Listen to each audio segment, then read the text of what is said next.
Vous savoir nombreux à suivre la 107.4 FM pour vous informer est un sujet de joie. 107.4 MHz. Madame, Messieurs, bonjour et bienvenue dans ce journal hebdomadaire présenté par Dan Ilunga. Les informations de l'Église à la une de ce journal. À l'occasion du mois de la femme célébré en mars de chaque année, le ministère de femmes de la mission de Kinshasa organise un sabbat spécial dédié aux femmes et jeunes filles en date du 7 mars 2026 dans la salle Arena de l'Université pédagogique nationale. Madame Clémence Kiyanga, directrice du ministère de femmes, invite toutes les femmes et jeunes filles à prendre part à ces rendez-vous sacrés. Elle a été jointe au téléphone par Jordi Chamalenga. Nous vous invitons cordialement ce samedi 7 mars à la salle amphithéâtre de bâtiment Arena à l'Université pédagogique nationale de 7h30 à 12h30. Venez nombreuses pour la célébration de la Journée internationale de la femme. Mes chères mamans, ne manquez pas ce rendez-vous exceptionnel. Nous y passerons un moment intense de prière, de communion et d'édification spirituelle. Et vous qui nous écoutez à travers cette radio, vous êtes également les bienvenus.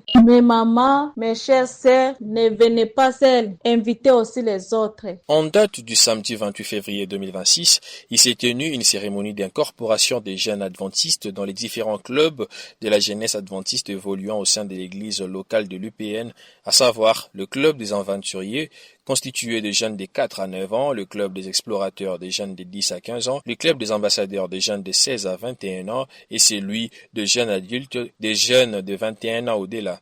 Ces grands événements avaient également pour objectif d'enregistrer tous les jeunes de l'Église dans ces mouvements de la jeunesse qui consistent à servir Dieu et la nation. Celle-ci a connu la présence de plusieurs participants. Plus de détails sur cette journée dans ses commentaires de Jires Moutala. L'incorporation est le seul moyen pour tous les membres d'intégrer les mouvements de la jeunesse adventiste, a précisé Christophe Koueté, directeur associé du département de la jeunesse à la mission de Kinshasa. L'incorporation d'abord c'est une très bonne cérémonie et une très bonne aussi activité au sein de notre mouvement JIA parce que c'est une activité qui fait de sorte que nous puissions accueillir nos jeunes dans ces mouvements parce que tout jeune adventiste n'est pas JIA. Pour devenir JIA, tu dois d'abord intégrer ces mouvements par la voie de l'incorporation et puis on va te soumettre à un club ou à une classe selon ton âge. Voilà l'importance de cette cérémonie où nous sommes venus sanctionner aujourd'hui à l'IPN. Nous lançons un appel vibrant à d'autres grandes sociétés, surtout de notre mission de Kinshasa et que ces sociétés-là puissent emboîter ces pas.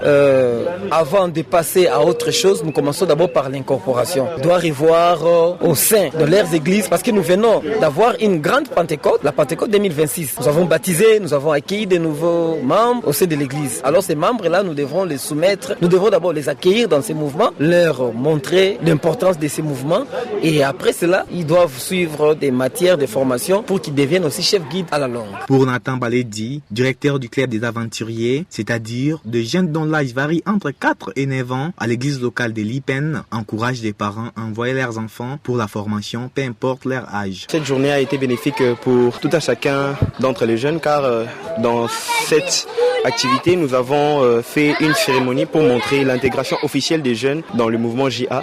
Ce mouvement qui est un mouvement qui aide les enfants, les jeunes à accroître leurs compétences et à servir Jésus-Christ. Pour ceux qui sont encore réticents, la seule chose que je peux leur dire, c'est qu'ils ont beaucoup à gagner à envoyer leurs enfants dans ce mouvement car c'est dans ce mouvement que beaucoup apprennent, c'est dans ce mouvement que beaucoup sont façonnés et deviennent des grandes personnalités dans le futur. Alors pour ceux-là qui hésitent encore, je les encourage très fortement à envoyer leurs enfants, surtout dans mon club. Pour la journée mondiale de la jeunesse, tout ce que je peux dire, c'est que nous puissions tous nous préparer correctement, car durant cette journée, nous allons non seulement faire, de marches ou bien des défilés, mais nous allons aussi montrer à quel point la jeunesse peut s'impliquer dans l'œuvre de Jésus-Christ. Après cette activité d'incorporation, ici est de rappeler que le 21 mars, c'est la journée mondiale de la jeunesse adventiste. Le thème choisi pour cette année est intitulé « Communion en action ».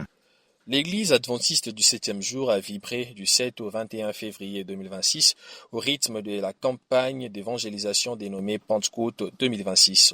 Pour l'église adventiste de Saint-Phil à Mongafula, cette campagne était une totale réussite avec plus de 21 âmes baptisées.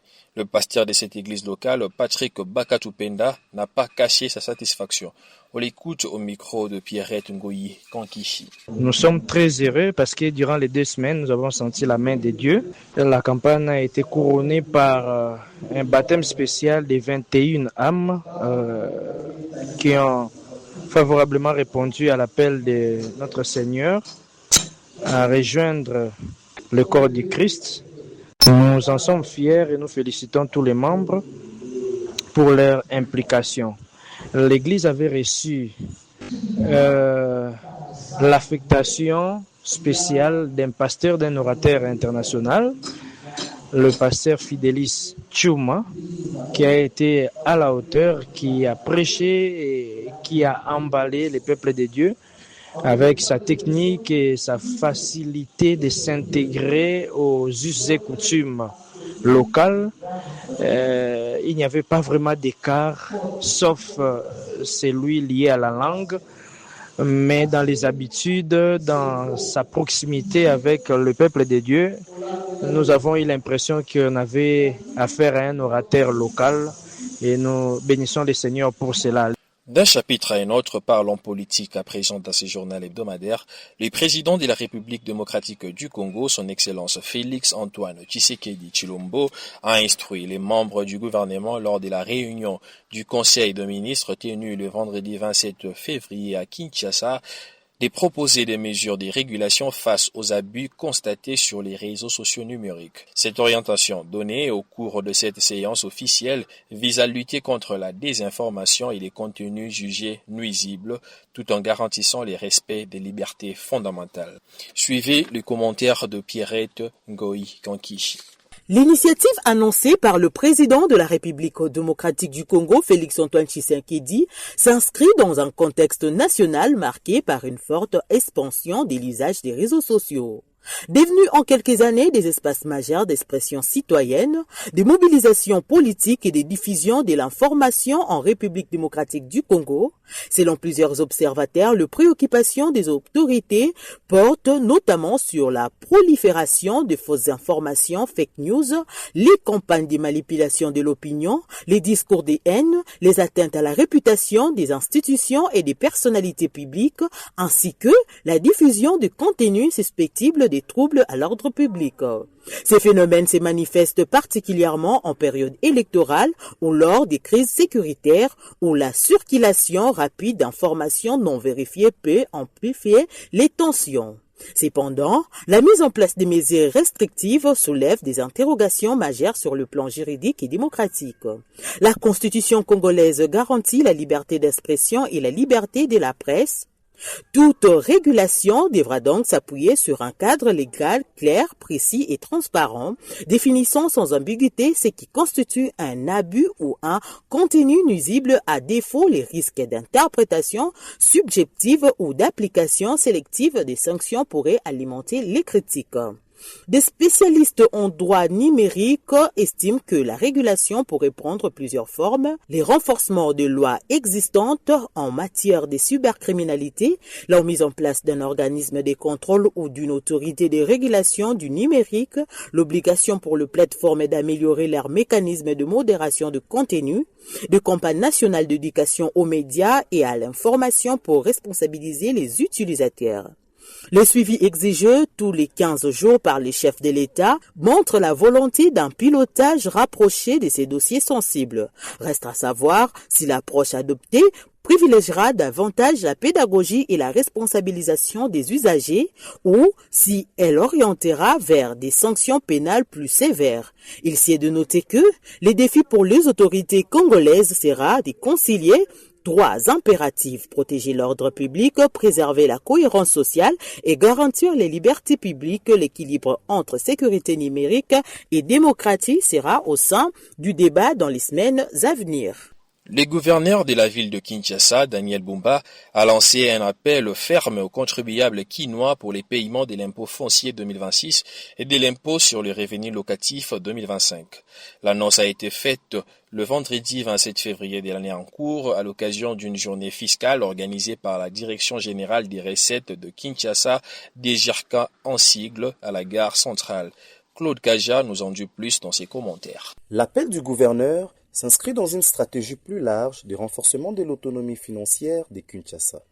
Dans un contexte marqué par une pression croissante sur les finances publiques et par de besoins immenses en infrastructures urbaines, routes, assainissement, éclairage public, transport, la mobilisation accrue de recettes locales apparaît comme une priorité stratégique.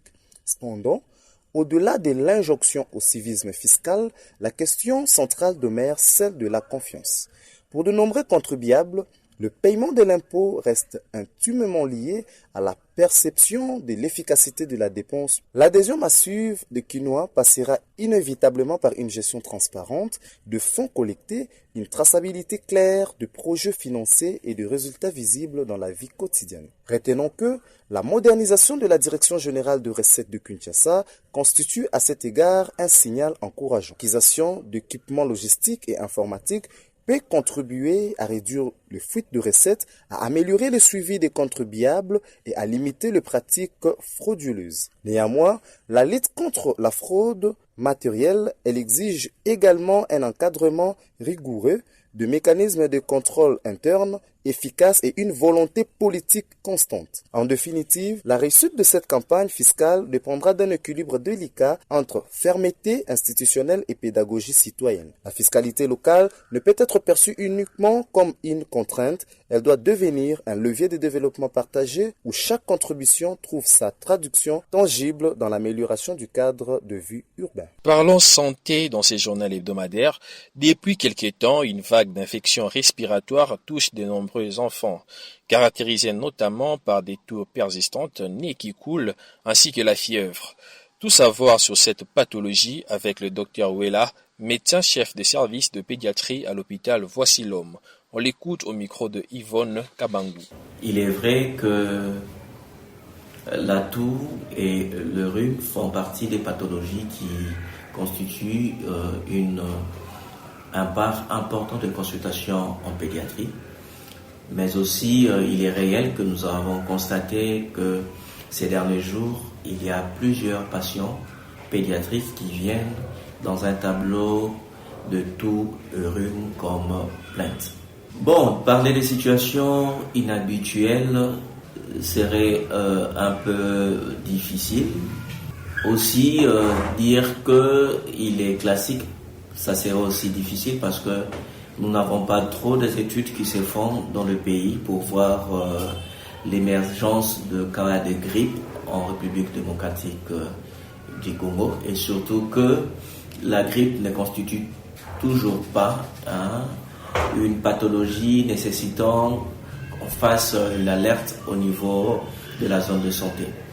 Nous recevons des patients de différents âges par rapport à ces plaintes, à ces symptômes.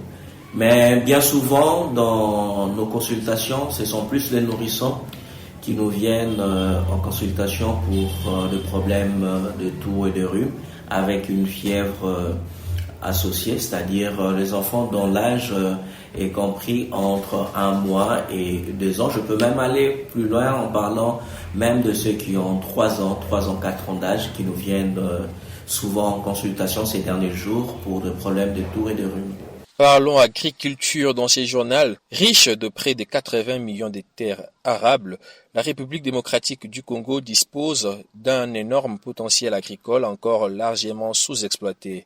Dans un contexte marqué par un chômage élevé, de jeunes et une pauvreté persistante, l'agriculture apparaît pour beaucoup comme un levier stratégique de développement et d'emploi.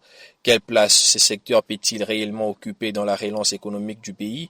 Élément de réponse à travers les réactions des Congolais interrogés au micro de Kevin Bungi. L'agriculture a élevé beaucoup de nations, de même aussi dans notre pays, où nous avons le taux de pourcentage de la pauvreté est élevé, mais si on se donne dans l'agriculture, on peut aussi abaisser les taux de la pauvreté en RDC. Parce que quand on fait l'agriculture, ça aide le peuple à bien manger, à s'approvisionner de la nourriture et à beaucoup de choses. Il y a la vitalité qui se produit dans le peuple, dans leur vie. Deuxième des choses, l'agriculture donne aussi du travail.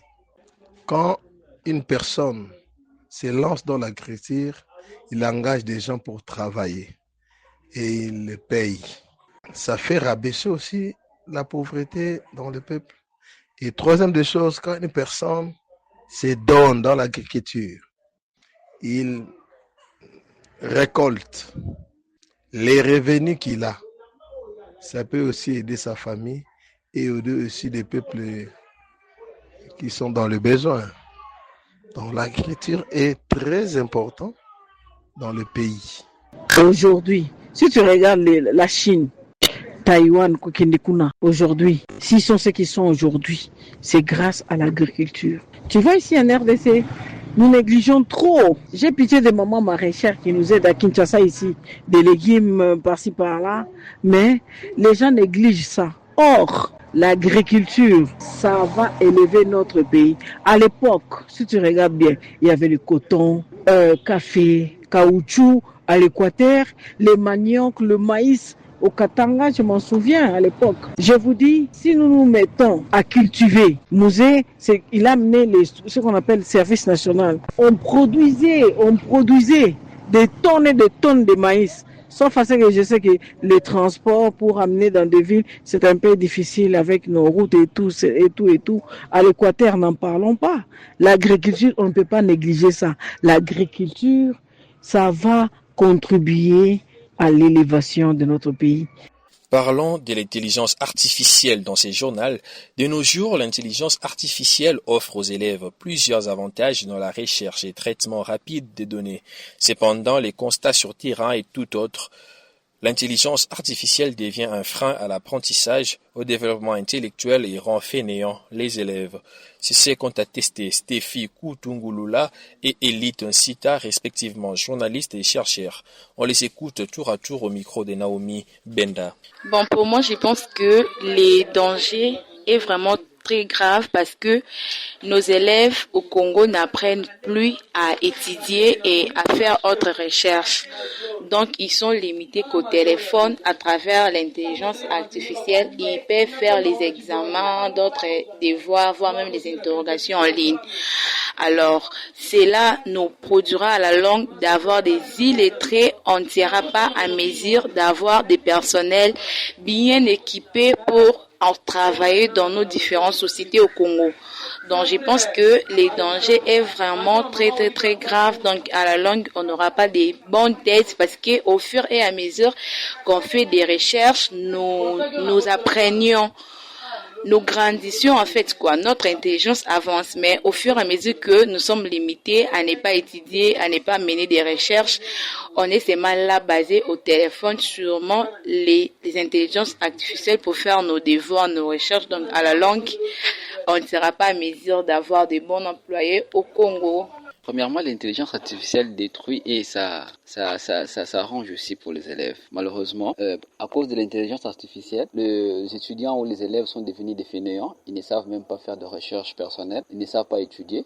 Ils font qu'utiliser d'intelligence artificielle pour avoir des points. Pour faire ces recherches personnelles, ils pensent seulement utiliser de l'intelligence artificielle. Parce que avec l'intelligence artificielle, tout le monde, au moins les réponses viennent facilement, ou on est prêt à avoir toutes les réponses possibles. Donc, les élèves ne parviennent même pas à répondre aux questions demandées à cause de l'intelligence artificielle. Donc, c'est pourquoi nous voyons aujourd'hui, il y a certains étudiants ou certains élèves qui finissent morts, ils n'ont rien en tête suite à l'intelligence artificielle. L'intelligence artificielle ne constitue pas un danger en soi.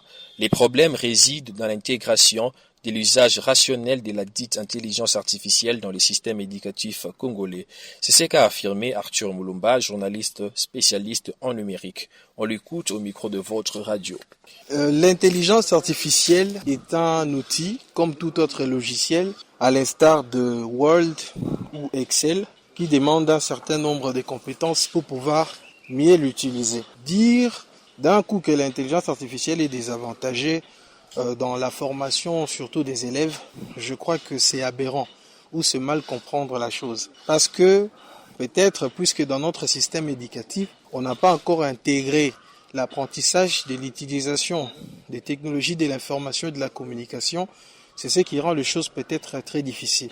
Moi, je crois que ça va venir, puisque déjà, avec la publication de résultats de l'examen d'État de l'année qui venait de finir, la correction est passée par l'intelligence artificielle. Ce qui sous-entend que, avec le temps, on finira par l'intégrer et apprendre les élèves comment l'utiliser.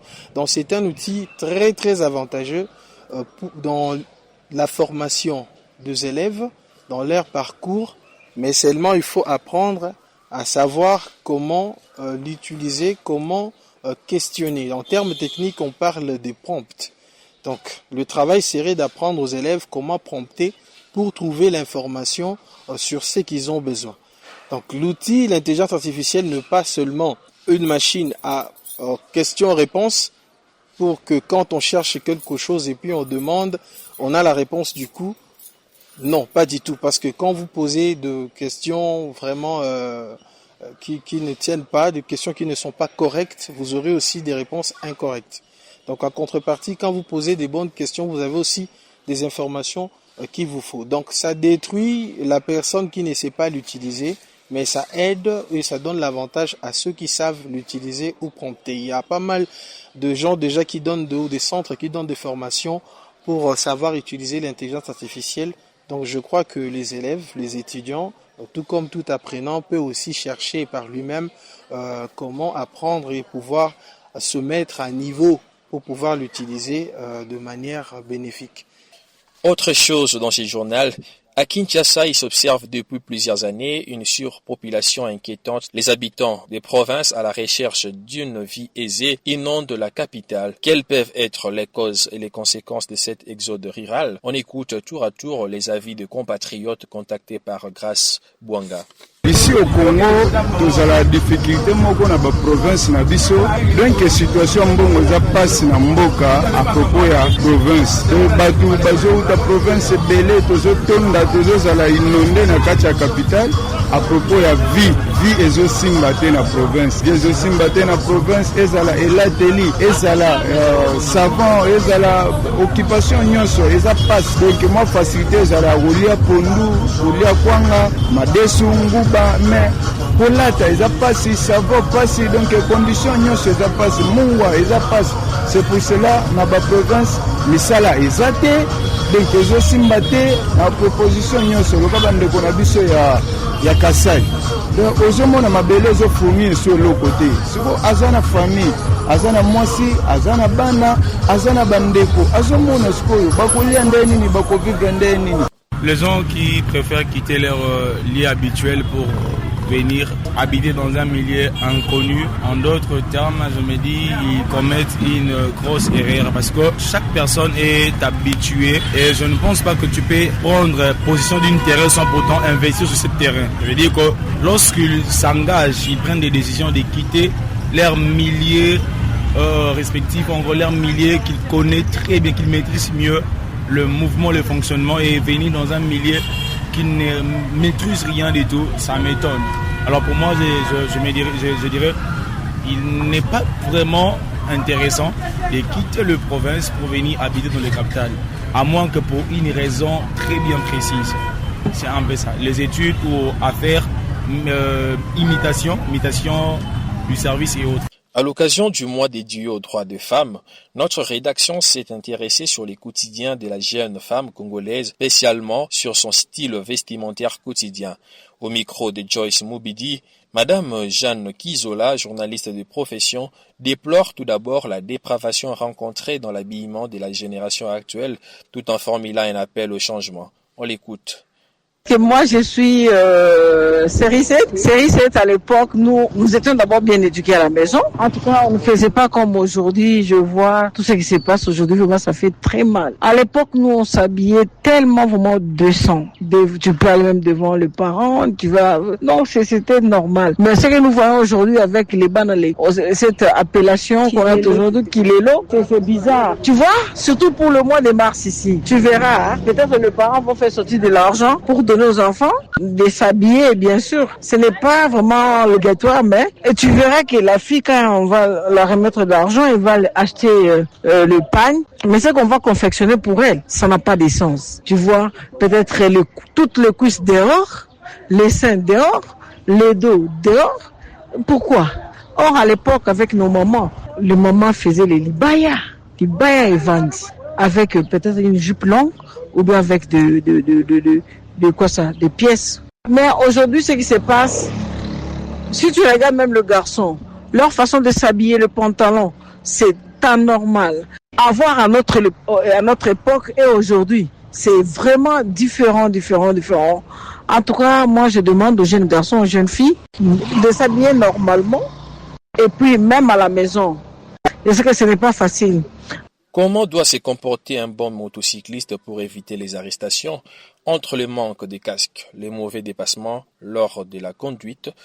Partant de ces constats, la rédaction de la Radio Mondiale Adventiste Station de Kinshasa s'est penchée au travers le public congolais pour plus de détails. Suivons ces reportages d'Angela Mbouzi. Motard et fazala na casque de protection. Motard et fazala na permis de conduire. Motard et fazala na autorisation de transport. Alati casque azana permis, azana carte rose et puis ketch na makolo. Azala pe propre. Et puis akoki kozala na bikanda nyonso wana. Mais contravention routière ezali. Akoki kotambola peut-être kinyota continue ezali mbeba.